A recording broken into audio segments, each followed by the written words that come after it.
Esse primeiro exemplo aqui, ele mostra um objeto, né, que é a barra. Essa barra ela está só apoiada, tá? Aqui eu coloquei uma cunha bem fininha, não tem nenhuma solda, não tem nenhum encaixe, ela está só apoiada. E eu quero que essa barra fique em equilíbrio assim, né, formando 90 graus com o eixo vertical.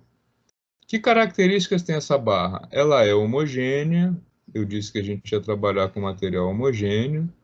Ela tem uma massa de 160 quilogramas. Ela está sob a ação de uma força de 4.500 newtons, que é essa daqui.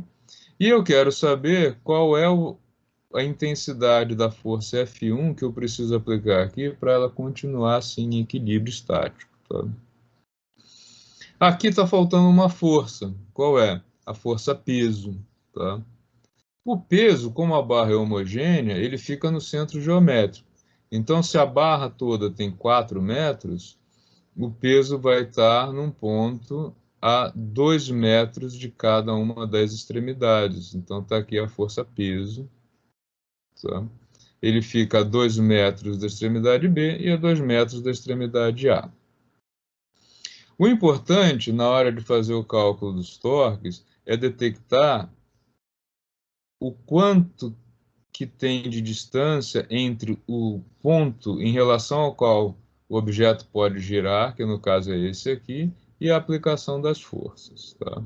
Então, olha só, força F2, ela está a 3 metros desse ponto. A força F1, né, como tem 3 metros para cá e a barra toda tem 4 metros, a força F1 está a 1 metro desse ponto. E a força peso?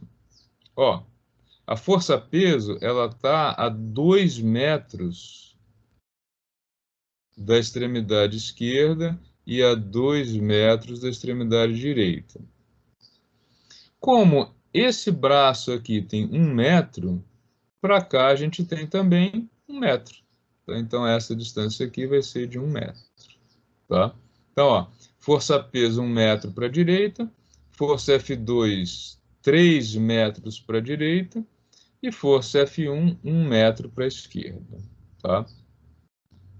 Agora, a gente vai pensar em torque anti-horário e torque horário. Todo mundo sabe o que é anti-horário e horário, né? O torque anti-horário, que é aquele que tende a fazer a barra girar para cá, ele está sendo exercido por uma única força, que é a força F1. Já o torque horário, que é aquele que tende a fazer a barra girar para o outro lado, ele está sendo exercido pela força peso e pela força F2. Tá? E eu preciso, para garantir o equilíbrio, que o torque horário e o anti-horário sejam iguais, né? Assim ela não gira nem para um lado nem para o outro. Vamos calcular esses torques, então. Torque anti-horário. Braço de alavanca, 1 metro. Força aplicada, F1.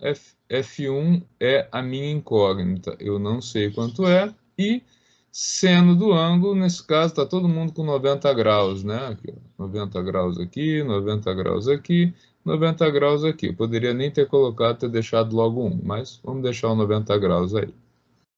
E o torque horário? O torque horário, ele tem a força-peso, que tem uma alavanca de 1 metro. Então, 1 metro vezes peso vezes seno de 90 graus. Mais 3 metros vezes força F2, também vezes seno de 90 graus. Tá? Nós sabemos quanto vale F2, sabemos quanto vale o peso, só não sabemos quanto vale o F1 e a nossa incógnita. Então está resolvido. Ó. Do lado esquerdo, quem eu tenho?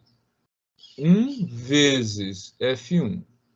Do lado direito, quanto que eu tenho? 1 vezes 1.600 mais 3 vezes 4.500. Logo, F1 vai ser igual a 1.600 mais 13.500. Logo, a força F1 tem que ser de 15.100 newtons, tá? Ou ainda, se preferirem, Professor, por que 15,1 é 1.600? kN. Oi, pode falar. Por que é 1.600? Por Não que é que é 100? 1.600? É 160 vezes 10, é peso, né? Ah, tá.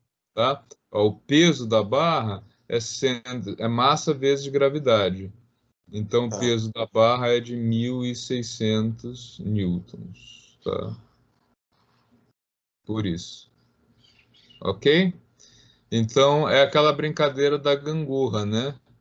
Se a gangorra tivesse desequilibrada e você tem alguém sentado aqui e além de tudo você tem que lidar com o peso da própria barra, a força que você tem que fazer aqui é bastante intensa, muito grande, né? Tá. Dúvidas nesse, pessoal? Tranquilas. Tranquilos? Vamos fazer mais um?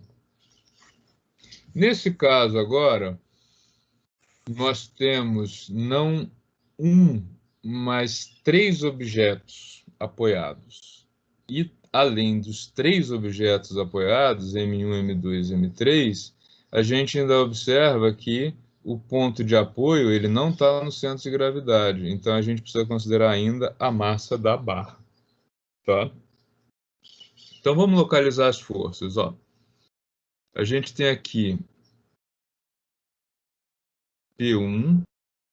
Fazer aqui, né? Melhor fazer no whiteboard mesmo. Eu vou descompartilhar essa tela e trazer o whiteboard, tá? Senão fica esse vermelho aí. Não estou gostando dele, não. Só que eu preciso parar a apresentação.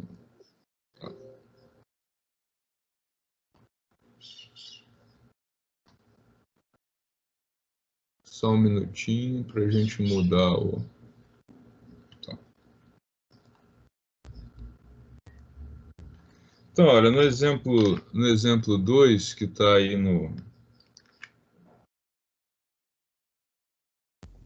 nos slides, que eu não sei se eu já disponibilizei para vocês, mas se não tiver disponibilizado, ainda vou disponibilizar, tá? Por que ele não me deixa aumentar? Agora deixou. Beleza, tá? Nós temos nesse segundo exemplo alguns valores que são dados, tá? Então aqui embaixo tem as distâncias. Repara que o L não precisa necessariamente ser dado. Ele até foi dado no enunciado, mas não precisaria. A gente poderia fazer todo o exercício só por proporção, tá? O que mais que é fornecido no enunciado que eu vou trazer para cá? As massas. A massa M2 ela é de 10 quilogramas. A massa M3 ela é de 5 quilogramas. E a massa da barra, o MB, é de 20 quilogramas, tá? E ele até informa que o comprimento da barra é de 30 metros. Então, na verdade, isso é uma viga, né? Mas eu não vou usar isso aqui. Eu vou fazer sem usar isso aqui, que eu acho que fica mais geral o resultado, tá?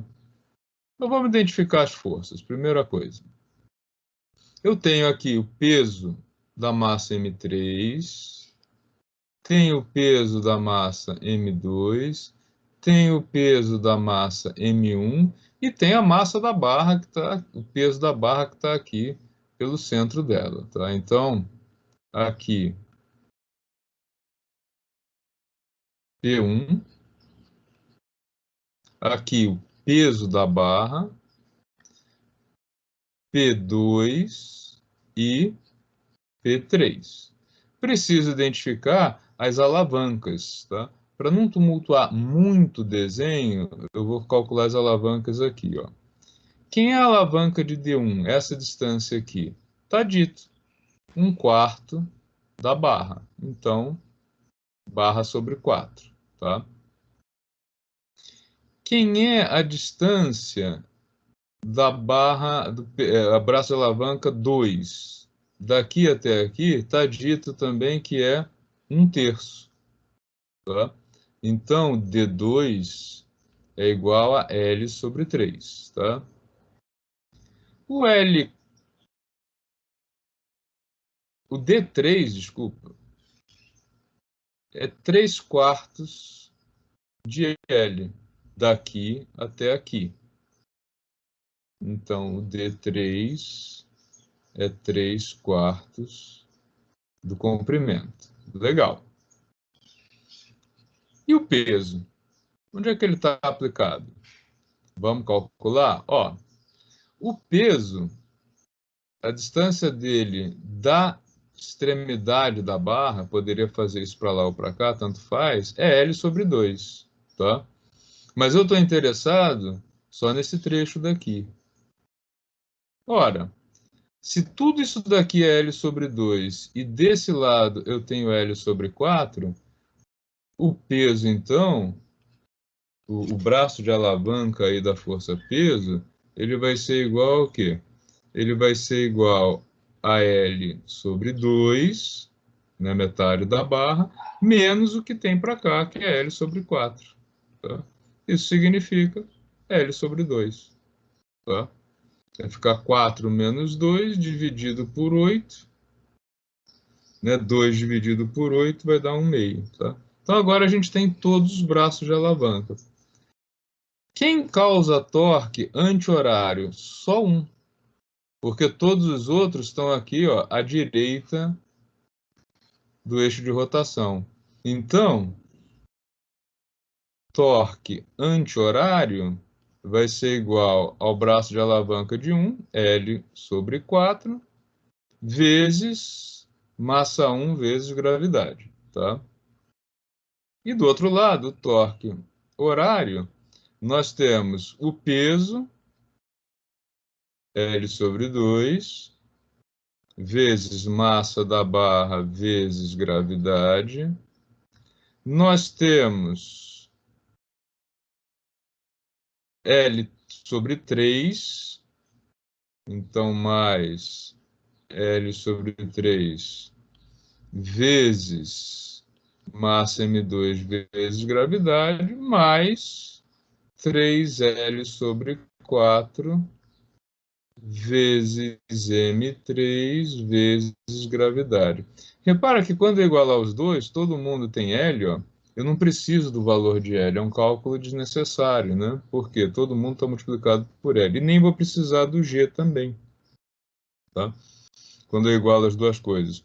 Eu vou ter o que então? Que L sobre 4 M1G é igual a L sobre 2 massa da G mais L sobre 3 M2G mais 3/4 de L M3G. Tá? Então, ó, G, G, G e G, L, L, L e L. E agora, a única coisa que eu desconheço aqui é o valor de M1. O restante está tudo lá no enunciado e a gente vai substituir aqui. Mas vai ficar um cálculo mais limpo, mais fácil de fazer, que se eu tivesse começado a fazer o cálculo um por um, tá? Mas aí também é uma questão de opção, tá? O resultado não muda. Então, olha aqui, ó.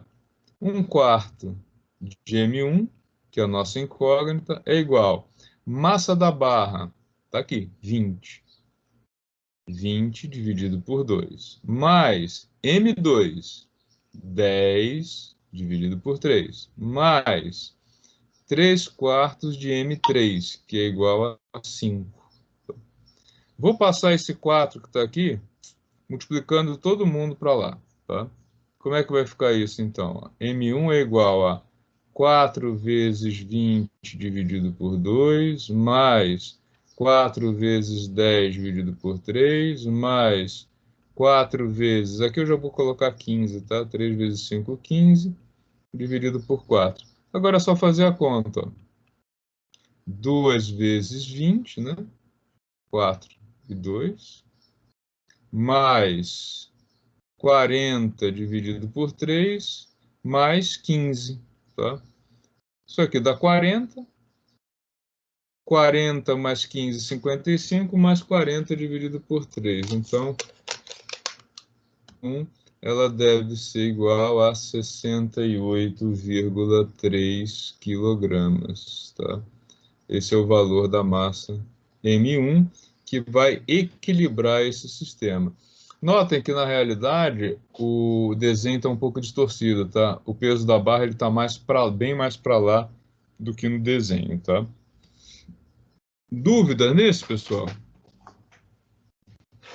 É uma questão só de fazer o equilíbrio entre massa e distância, tá? Lembrando que, nesse caso, o peso da barra não está no centro. Se o peso da barra estivesse aqui no centro certinho, eu não precisaria me preocupar com ele, tá? Tudo bem nisso aí, pessoal? Chique. Chique. Vamos fazer mais um. Terceiro. Deixa eu descer isso aqui. E aí, assim, a gente já deixa a semana que vem só para um bate-papo, não tem mais conta fazendo mais esse. Vocês ficam livres dos cálculos. Que beleza, hein? Sensação de que está acabando nada, começa de novo daqui a pouco. É pior, só. Mas pelo menos tem um refresco, né? Tem um descanso, né? É. Esse exemplo aqui, o que ele tem de diferente, né? Os outros que nós fizemos, eles têm uma facilidade, que é o fato de que tudo está com 90 graus, e aqui não está, né?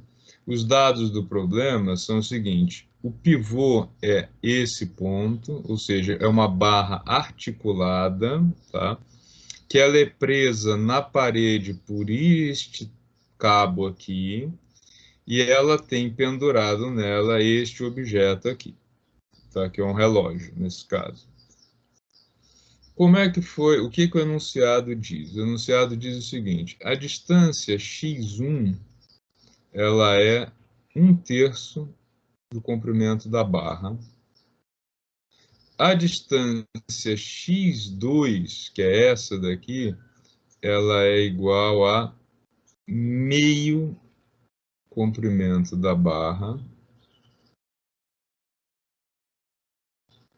Na verdade, o desenho está ruim, né? X2. Ah, não, porque x2 não vai até o final, desculpa. Ele está daqui a aqui, tá? Meio comprimento da barra. O comprimento da barra, se eu quiser fazer os cálculos, ele é de 24 metros. E a massa da barra é de 60 quilogramas. A massa do relógio, do objeto que está ali pendurado, é de 160 quilogramas e o ângulo alfa é de 45 graus, tá? Vamos fazer isso com mais calma para ir identificando passo a passo, tá? Que forças atuam nessa estrutura? Ó, a gente tem aqui o peso desse objeto, que faz uma força assim, tá? Desloquei ele ali para cima, o peso do relógio. Lá pela metade da barra, cuidado, hein? Metade da barra em relação aqui, ó, meio para cá, meio para lá, tá? Nós temos o peso da barra atuando, tá? Então tem uma, duas forças que tendem a fazer o relógio girar para cá. E uma única força, que é o cabo aqui, eu acho tensão essa força, que tende a fazer um movimento no sentido oposto, tá? Agora vamos identificar os ângulos. Esse ângulo aqui é de 45 graus. Esse é de 90, logo esse aqui vai ser de 45 também, tá? Eu fui bem camarada nos ângulos, né? Se a gente olhar para cá, formar triângulos, ó, a gente vai ver o seguinte: se esse ângulo é de 45, esse é de 45. Se esse é de 45, esses dois aqui também são de 45 graus, tá? Então, na verdade, todo mundo está com o mesmo ângulo. Isso pode ou não acontecer, tá?